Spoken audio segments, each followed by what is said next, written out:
everybody. Thank you for taking the time to watch this video and visiting the channel. It's your host, Past, Present, and Future Gnosis, and we're back for another one. So now, I usually don't do this, but I really felt really compelled to really talk about this article. I think there's this attack when it comes to discrediting Egypt when it comes to certain things that they have accomplished. So to start off with, I'm scrolling right now. I'm on Live Science, as I always do. I always leave you guys a link to the article because I want you all to see it too. So maybe you guys think I'm out of pocket, but after I show you this, you're going to be on my pod. So as it says here, ancient zodiac paintings on Egyptian temples see the light of day after 2,200 years by Owen Gerasser. So, as it states, there's a restoration project has revealed ancient Egyptian zodiac paintings and inscriptions at the Temple of Isna. And just to show you the temple here, so you can get a good look at it. But what's interesting is what this Egyptologist has to say about this. So I am going to leave the link, but I do want to scroll down just a little bit, and I want to get to this part right here, where it says ancient zodiac, and I'm going to highlight it. This is the part I want to pay attention to right now. Alright, so I'm going to read it. The zodiac itself is a part of Babylonian astronomy and does not appear in Egypt until the Ptolemaic times. Letts said in a statement, the Ptolemies were a dynasty of rulers descended from one of Alexander the Greatest generals, who ruled Egypt between 304 BC and 30 BC. Letts said it may have been the ancient Greeks who introduced the zodiac to the Egypt. And I'm not going to stop there. First off, that's false, ladies and gentlemen. And I'm going to show you why. I'm going to continue a little bit. After its introduction, the zodiac became popular in ancient Egypt. The zodiac was used to decorate private tombs and sarcophagus and was used to create importance in astrological tests such as horoscopes found inscribed on pottery shreds. So let me stop you all right there, because this guy, I don't know if he's doing this deliberately. I don't know if he made a mistake, but honestly, if you look this person up, and this is a well-educated, credible person that's done his due diligence, as I'll show you in a few. But what gets me is what he said about the zodiac, and that it was introduced during the Ptolemy eras, and that is completely false, ladies and gentlemen. And I'm going to show you why this is false. So when you really get into the zodiac, you gotta remember, Alexandria, they came into Egypt around the late 3rd century BCE, as you see here. And what strikes me is that, the Egyptians were been doing this. Yes, I give credit to the Babylonians, don't get me wrong. The Babylonians do get credit, but the other cultures were doing this too. It wasn't just the Babylonians. The Egyptians were prime steed doing this. And one scholar, and I would hope that this guy does his research, because if he does his research, he will know that Herodotus actually talks about the Egyptians and about them perfecting the zodiac, as I'm going to show you here. And I actually did videos. I talked about this a while back, one of my older videos, as you see here, if you want to get a deeper look to it. But I will show you right now what I mean. So first off, before all that, I do want to start off with Alexandria, so you all can clearly see, and we're going to just do some regular homework, people, that you all can do yourselves. We're going to bust down what this guy just freaking quoted. So as you can see, 332 BC of Alexander the Great ventured to Egypt in 332 BC after he defeated Persian King Darius III at the Battle of Issus and had overwhelmed powerful cities. So remember that now. 332 BC, this is when Alexandria just came in. And then who else are we going to look at next? It's Ptolemy, because they said it happened in that Ptolemy era. So let's see when Ptolemy took over. Ptolemy first of Sutor. So let's do this all together. And the reason I'm doing this is because I want to show you guys all of this. Alright, so let's do it right here. Ptolemy, Greek, Philadelphia, the savior. Macedonian Greek, general, historian, and bodyguard of Alexandria the Great, originally from the kingdom of Macedonian. Remember, these are Macedonians, not Greeks. They're not going to tell you that. They actually infuse them together, but that's for another video in itself. But let's continue. In northern Greece, he went on to become ruler of Egypt and part of the Alexandrian former empire. Ptolemy was pharaoh of Ptolemy, Egypt from 305. Listen now. 305 to 303 BC to his death. He was the founder of the Ptolemaic dynasty, which ruled Egypt until the death of Cleopatra in 30 BC, turning the country into a Hellenistic kingdom and Alexandria into a center of Greek culture. So now, as I'm just showing you right here, this is when he took over and they established. Remember, Alexandria had to conquer this place first, and I showed you it was like in 330. Remember, 334. Now he's only getting it in 305. That's when it fully starts, as it shows you here. So, okay, so we know in 305. This is when the Ptolemy dynasty started, and that Egyptologist said that that's when it probably came into Egypt, and that's who started it. So now, like I just said earlier, Herodotus actually talks about the Egyptians and talks about them perfecting and installing the zodiac to all the lands. And let's see when Herodotus was alive. Here we go. Herodotus, 484 through 425 BC. Remember now. So this is well over 100 years before Ptolemy was even born and Alexandria was even born. So remember that. So 100 years, way past 100 years before his dynasty was even started, and then before the Greeks can even come in to invade Egypt. So let's see why is this person so important. Herodotus was a Greek historian and geographer from the Greek city of Halicarnassus, part of the Persian Empire, now Bordeaux, Turkey, and a later citizen of the Turlian modern Calabria, Italy. He is known for having written the Histories, a detailed account of the Greco-Persian Wars. Herodotus was the first writer, listen people, the first writer to perform systematic investigation of historical events. He is referred to as the father of history. A little comfort of him by the ancient Roman or Cicero. So now, as you can just plainly see, Herodotus now, remember, the father of history. And if you watch my prior videos, it shows that I talked about Herodotus.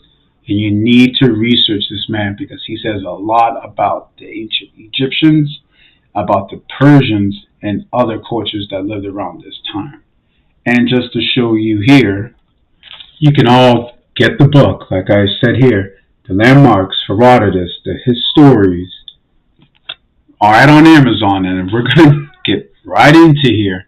And I'm going to show you right now what Herodotus says about the zodiac so we can put this article to rest.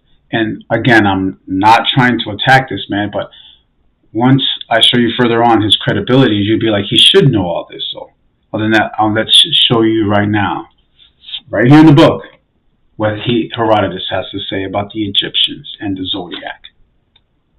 Page 118 on book 2. Book 2 of Egypt. Says here by Herodotus, got it here highlighted, as to all matters concerning the human world, they were in agreement.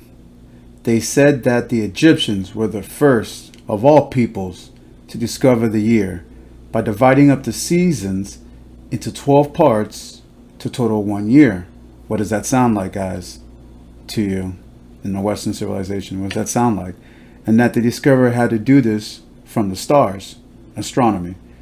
The Egyptians seem to me to be much wiser than the Hellenists in a way that they regulate the timing of the seasons. I'll get back to the definition of Hellenists in a second.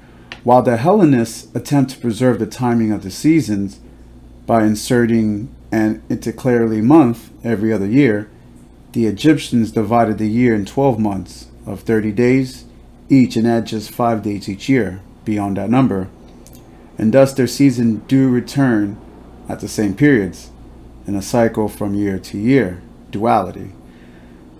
They said that the Egyptians were also the first to establish the tradition of identifying names for the 12 gods, and that the Hellenists adopted this practice from them. They were also the first to assign altars, statues, and temples to the gods, and to carve their figures in relief on stone. So you can see from what Herodotus is claiming that the Greeks got all of their customs, especially when it came to their altars and their rituals, from the Egyptians. And that word Hellenist, I want to give you a brief definition so you know exactly who he's talking about. So as we see here, Hellene, noun Hellenist, an ancient Greek, even a native of modern Greece, chiefly in the title of the now exiled royal family. So you see exactly who he's referring to when he's saying that they make up claims, or that they're following, that the Hellenists are following the Egyptians. These are the Greeks. Herodotus himself is a Greek too. The next insert, I want to show you page 144, so you guys can see also book 2, 144. In any case, the Egyptians were the first of all peoples to hold public religious festivals, pageants, and processions escorting divine images. Remember now.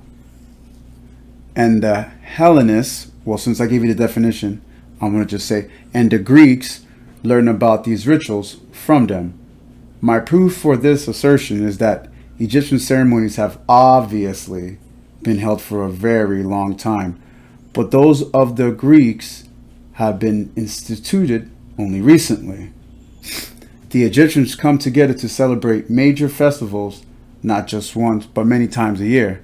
The most popular festival takes place at the city of Bubastis in honor of Artemis. And if you know Greek mythology, you know who that is. The second most popular festival honors Isis, an Egyptian moon goddess, at the city of Bosphorus, an Egyptian city situated in the center of the delta where the most important sanctuary of Isis is located. Isis is, in the Greek language, is Demeter. If you know Greek mythology, you know about Demeter, and especially in Page 136, Book 2, Herodotus. Let's do it.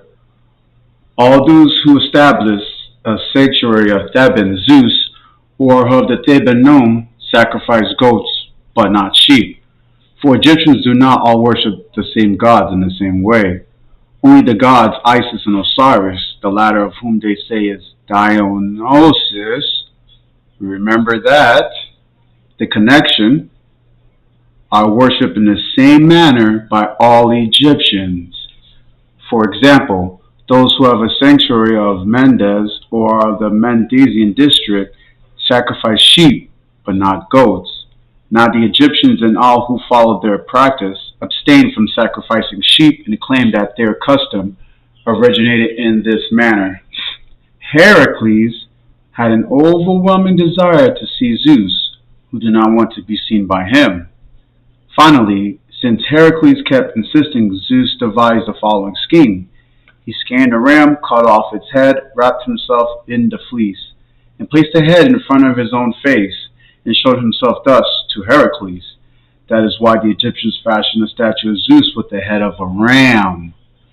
The Ammonians, who were colonists from both Egypt and Ethiopia, who speak a combination of both languages, apparently received this tradition from the Egyptians. And since the Egyptians called Zeus by the name of Ammon, it seems to me that the Ammonians also received their name from the appellations of this god. And I'll continue here. Page 137. In Egypt, Book 2. Now to turn again to Heracles.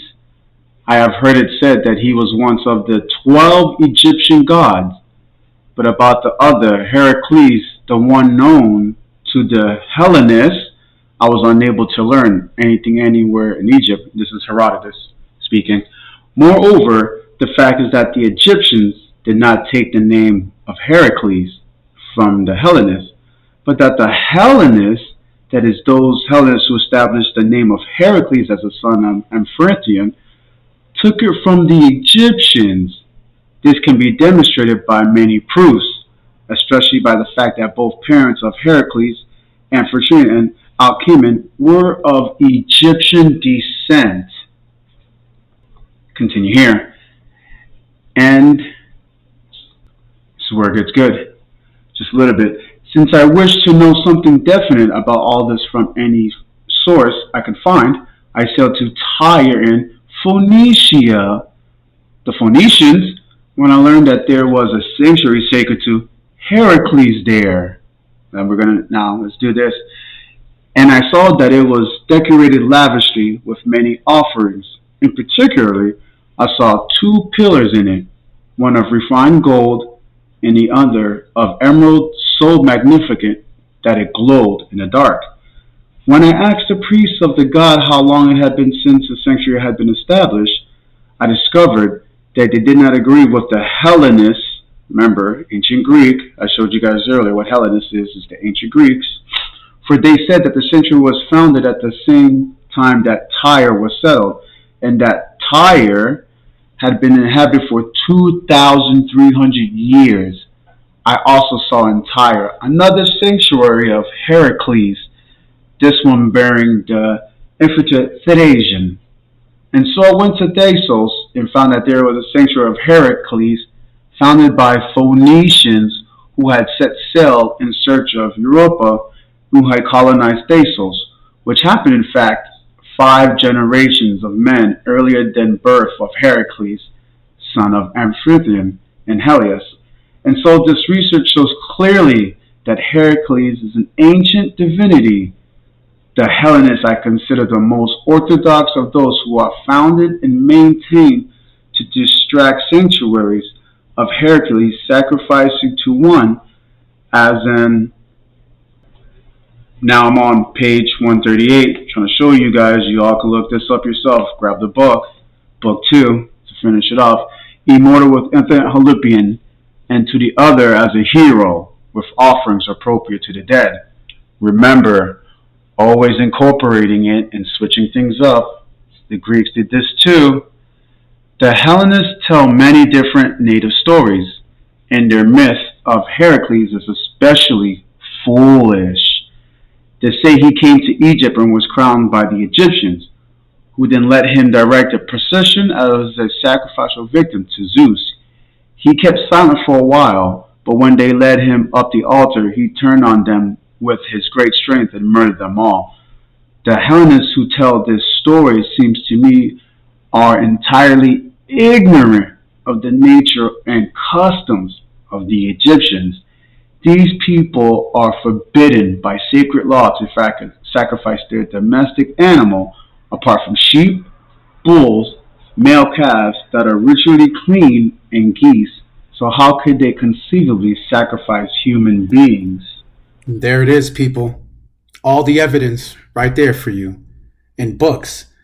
But the thing is, what I wanted to question is, why is all this stuff hidden from us? Why isn't all this stuff put in the forefront in the books? It's because they're trying to hide all this. They don't want you to research this stuff. After finding all of this out by just reading through books and researching other people, other cultures, and again, like I said, that was a Greek philosopher. Remember, Herodotus is Greek. So he's not Egyptian. So this gives you another reason why you can believe all this. But yeah, so as I said again, all this information, they're trying to hide it from you. They don't want to they don't want you guys to educate yourself or to look at Egypt in high esteem. Because when you look further back, almost every nation around that area went into Egypt and got educated. So just wanted to point this video.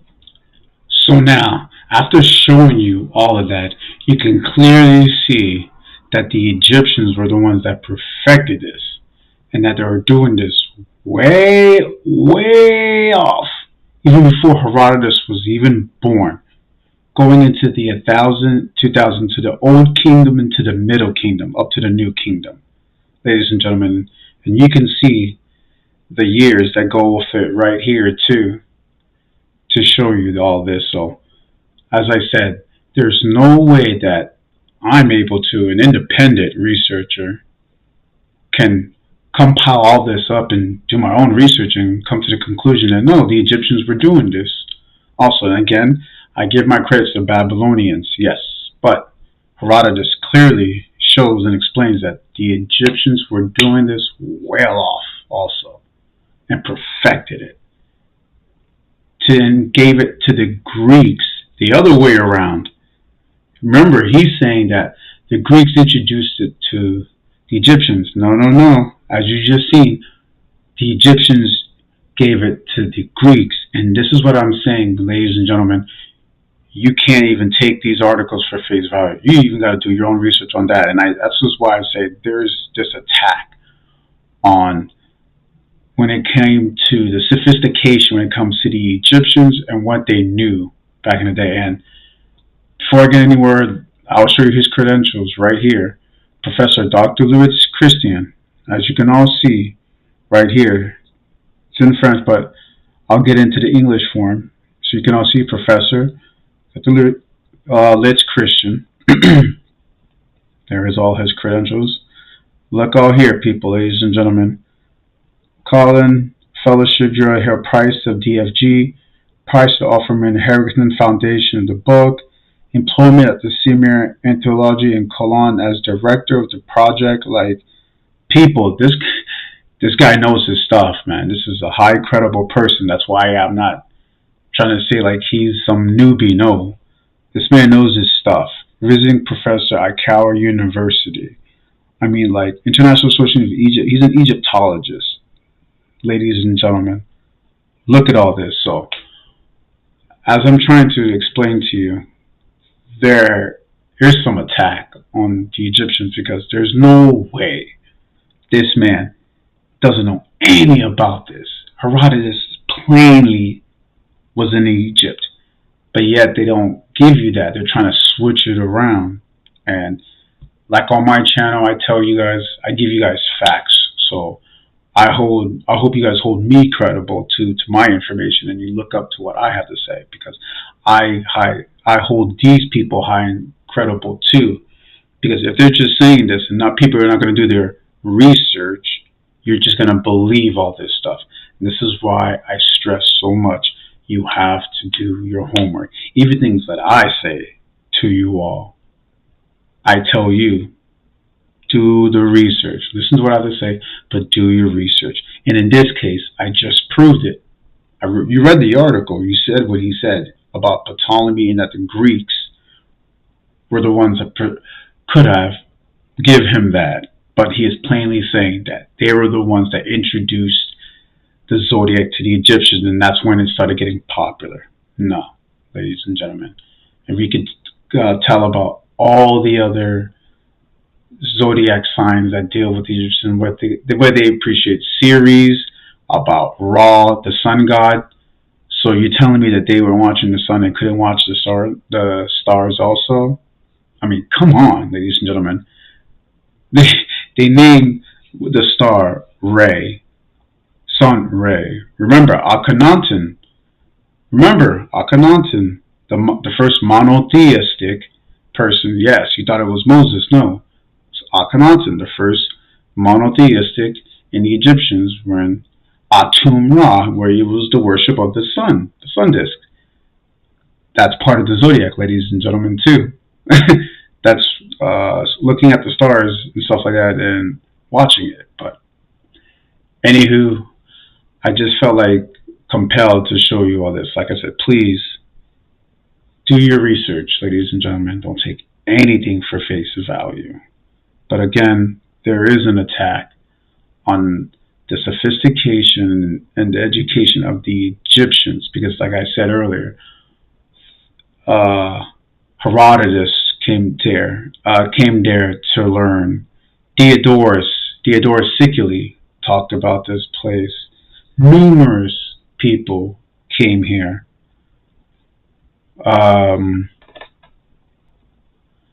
Plato even came here also, but say that for a next video. But please do your research, ladies and gentlemen. And yeah, so like I said, I really don't usually do this. I don't really confront and tackle people, but I really felt compelled because this is all just lies. And I just showed you the facts that you can all read up. Get the book, do your research. You don't even have to get the book. You can go online, probably find some verses. But that's the point. If I'm able to do this, sure, this Egyptologist can do it. But anyway, I'll see you all in the next video. More videos up to come. But anywho, thank you for taking the time to watch this video. Remember, do your due diligence, people. Do your homework. Research. I'll see you all in the next video. Alright guys, peace.